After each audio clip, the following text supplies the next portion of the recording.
Hello everyone, welcome back to my channel. ఈరోజు మీ ముందుకి ఒక కొత్త రెసిపీతో వచ్చానండి. Evening snacks.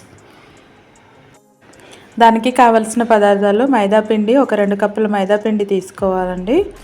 ఇలా 2 కప్పుల మైదా పిండి అంటే ఒక పావు కేజీ అంత ఉంటుంది. దాంట్లోకి నేను నెయ్యిని కరగబెట్టుకొని ఇలా వేసుకుంటున్నానండి. ఒక 2 స్పూన్ల నెయ్యిని వేడి చేసి ఇలా అందులో వేసి బాగా కలుపుకోవాలి.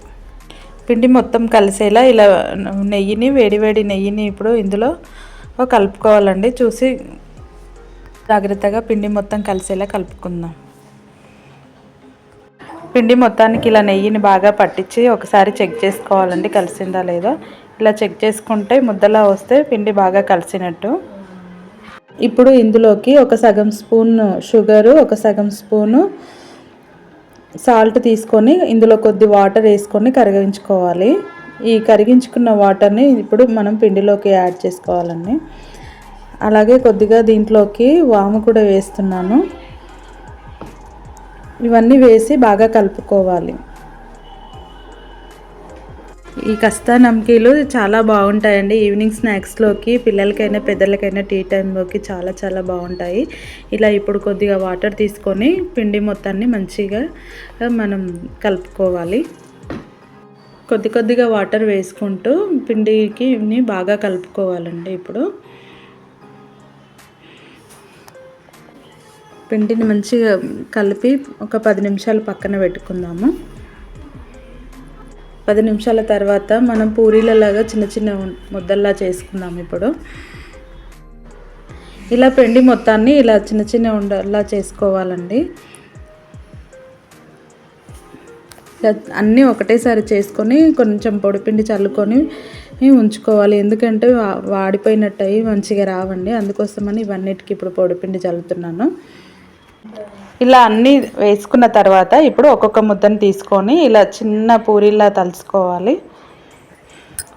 ఇలా ఒక్కొక్క దాన్ని ఇట్లా పూరీలా తాల్చుకొని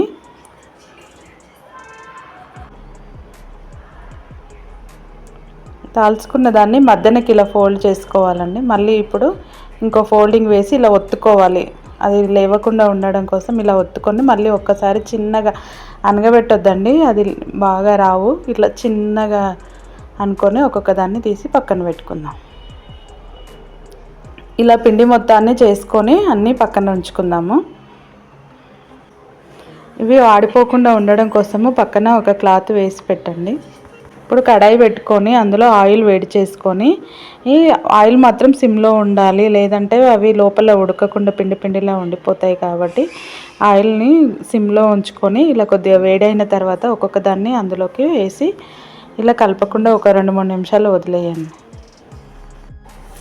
ఇవి అలాగే ఉంచాలి. కొద్దిసేపు ఉంచితేనే ఒక్కొక్కటి ఇలా విచ్చుకొని మంచి కలర్ వచ్చేంత వరకు ఫ్రై చేసుకోవాలండి. వీటిని చాలా చాలా బాగుంటాయి. ఈవినింగ్ స్నాక్స్లో మాత్రం తింటే చాలా బాగుంటాయి. ట్రై చేయండి. ఎలా వచ్చాయో నాకు కామెంట్ చేయండి. వీటిని మధ్య మధ్యలో కలుపుతూ ఉండాలండి. సేమ్ మనకు స్వీట్ షాప్లో లాగానే టేస్ట్ వస్తాయి. ఇవి చాలా చాలా బాగుంటాయి. అప్పుడప్పుడు ఇలా మధ్యలో కలుపుతూ వాటిని ఇలా మళ్ళేస్తూ ఉండాలి. మంచి గోల్డెన్ కలర్ వచ్చేంత వరకు ఫ్రై చేసుకుందాము. లోపల మాత్రం మంచి క్రిస్పీగా అయిపోతాయండి. ఇవి లోపల మంచిగా ఫ్రై అయ్యి ఇలా మంచి గోల్డెన్ కలర్ వచ్చేంత వరకు వేయించుకొని ఇప్పుడు ప్లేట్లోకి తీసుకుందాం.